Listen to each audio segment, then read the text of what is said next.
सदर साईं अली अहमद मंगल साहब,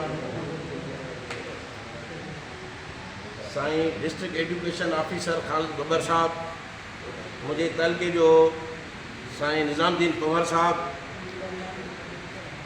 ख़ास मुझे स्टाफ जा मेंबर साहब आहिनि जिन ही प्रोग्राम किया है। मुझे स्टाफ के उस्तादन मां तमाम निहायती शुक्रगुज़ार आहियां पंहिंजे उन्हनि उस्तादन जो जिन मुझे इतने जीएम खाना में घुराए ऐं पंहिंजी वर्किंग कमेटी के घुराए मुझे इज़्ज़त दी।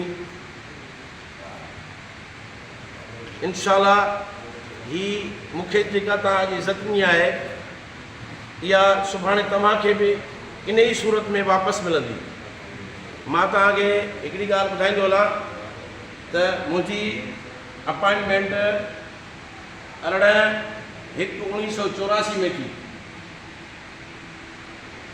84 का इहो सफ़र 24 ताईं हलंदो रहियो जेको 40+ आहे।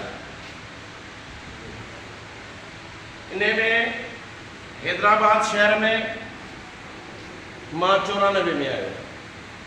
1994 में जेका 30 साल मूंखे हिते हैदराबाद में थिया ऐं उहो भिटाई टाउन स्कूल हो जंहिंमें मां पहिरीं जॉइनिंग कई ऐं आख़िर रिटायरमेंट वरिती। 30 साल मूं उन स्कूल में गुज़ारिया। उतां ई मुंहिंजे तंज़ीम जो सफ़र बि शुरू थियो। तंज़ीम ही जेका पेटियल अथव यकीन कयो असां उस्ताद आहियूं, असां उस्तादनि जी ही मां अथव। तंज़ीम उहा शइ अथव मूंखे यादगिरी आहे मां जॾहिं हिते 2010 में पेटेल में शमूलियत कई जेको बशीर अहमद अबड़ो साहब सदर हो रिटायर थियो त हुन मूंखे पंहिंजी सदारत अली सूमरे खे ॾिनी छो जो हुनजो नायब सदर हो। उन खां पोइ नायब सदार जे उहिदे ते मूंखे खणी आयो। 2010 खां पोइ मां तंज़ीम में रहियुसि ऐं यकीन कयो त 2010 खां पोइ जेको मां बुलंदियूं ॾिठियूं ऐं जेके मां फ़ैसिला कया, जेके मूं ऑफिसनि सां तरीक़ेकार सां मूं कम वरिता, उन में किरदार साईं मोहम्मद रफ़ीक जरवार जो। साईं रफ़ीक जरवार वाक़ई त हिकु वॾी शख़्सियत आहे ऐं तंज़ीमी माण्हू। तंज़ीम ही उहा अथव शइ जो तव्हांखे इज़तुनि जे बुलंदी ते पहुचाईंदी, पर उन तंज़ीम खे तंज़ीम जे हिसाब सां तंज़ीम में कॾहिं बि न सोचिजो त तंज़ीम खे घटि करे मां पंहिंजो पाण खे वधायां या मां पंहिंजी शख़्सियत खे वधायां, उहो कतई कामयाबु न थींदो। तंज़ीम वॾी ताक़तवर शइ आहे। जेको तव्हांजो केॾो बि घणो मामिलो हुजे, मूंखे हिकिड़ो मां तव्हांखे मिसाल ॾींदुसि। मां कासिमाबाद जो 2010 में नायब सदर थी टाइम स्केल थिया साईं कराया 2011 में। 10 में कराई, 11 में 11 ताईं उनजो न चढ़ियो।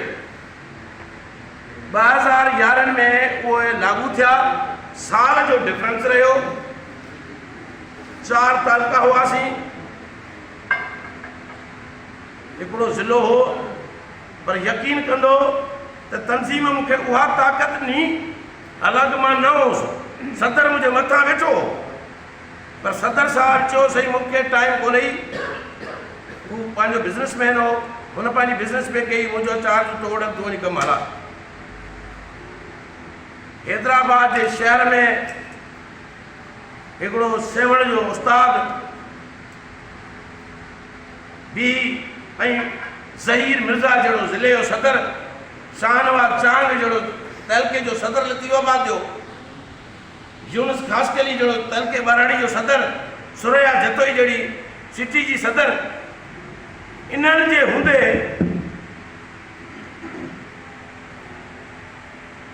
जेको डिफरेंस साल जो मूं करायो उन टाइम ते डिस्ट्रिक्ट गवर्नमेंट हुई।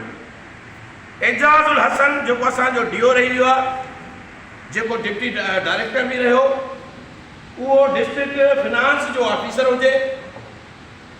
उन में असां तहलकनि वारा ज़िलनि वारा गॾिजी असां फिनांस वठी असां उहा तहलकनि जी हैंडओवर कईसीं एसडीओ जे खातनि में। जॾहिं